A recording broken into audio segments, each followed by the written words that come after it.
Baiba Bendika mums blakus. Baibo apsveic ar finišu šobrīd 22. pozīcija, 4 kļūdas individuālajās sacensībās. Maķinīt par daudz. Jā, šodien meitenes šauja ļoti precīzi, tā ka jā, 4 nav, protams, traģiski, bet jā, priekš konkurences, kas ir mūsdienu biatlonā, jā, tas ir par daudz. Otrajā šaušanā ļoti izkliedētie šāvieni bija arī tos 2 no tiem 3, ko tu trāpīji, arī gabarītā principā trāpīji.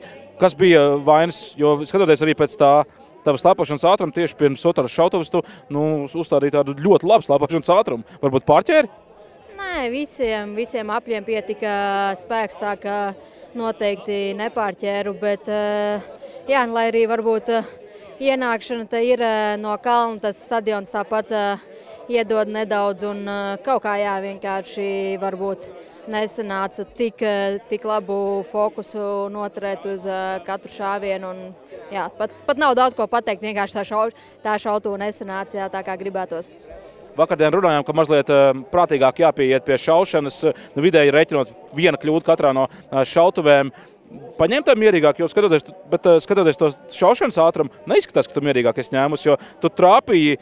Vislabākā šaušana tā bija tās, kur tu trāpīji, un vislabākais ritms bija visātrāk šāvi. Jā, tur jau tā lieta, lēnāk šaušana tev nepalīdz šaut precīzāk. Tev ir jābūt super labam fokusam un kvalitatīvam šāvienam. Un, jādara tas pats, ko tu dari, jo ja tu sāks mēģināt lēnāk vai savādāk, tad noteikti nesanāks vēl vairāk. 2., 3. aplis, 4. labākais laiks kopā, 6. ātrākais slēpojums. Pa fizisko formu šeit nav ko piebilst.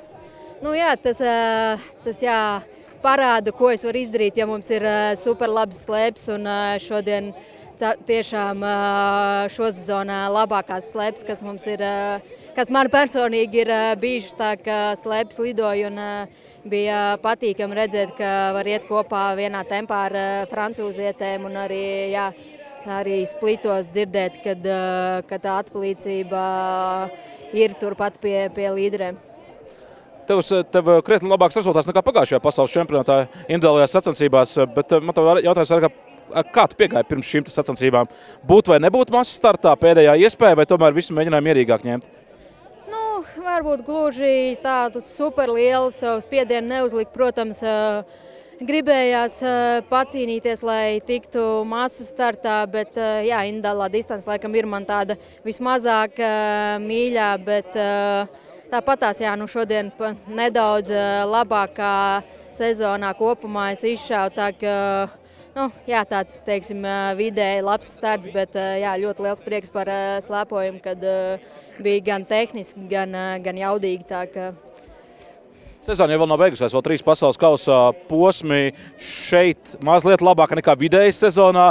Tas atkal varbūt ļaus tev pasmaidīt mazliet vairāk. Eiropas čempionu tituls tagad šeit mazliet kaut kādi uzlabojumi ir redzami. Tad varbūt pēdējie 3 pasaules kausa posmi būs beidzot tie, kur tu vari realizēt to savu potenciālu, kas tev bija sagatavots šo sezonu.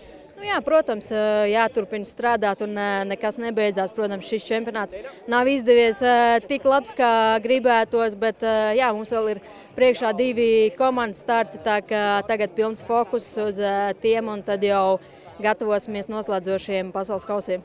Baibiski atgādināšu, ka pagājušajā pasaules čempionātā tu izcīnīji 5. vietu, kas ir tavs karjeras labākais sasniegums, un tu jau tad pierādīji, ka tu esi piederīga šeit elitei.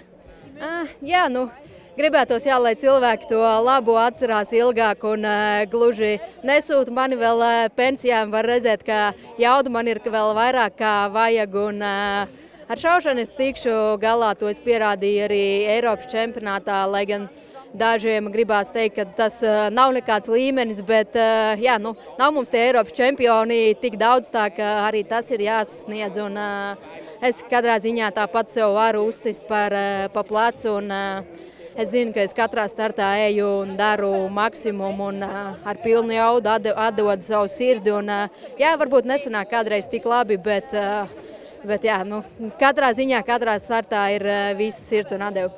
Paldies, Baiba. Gatavojies komandas sacensībām. Paldies! Paldies!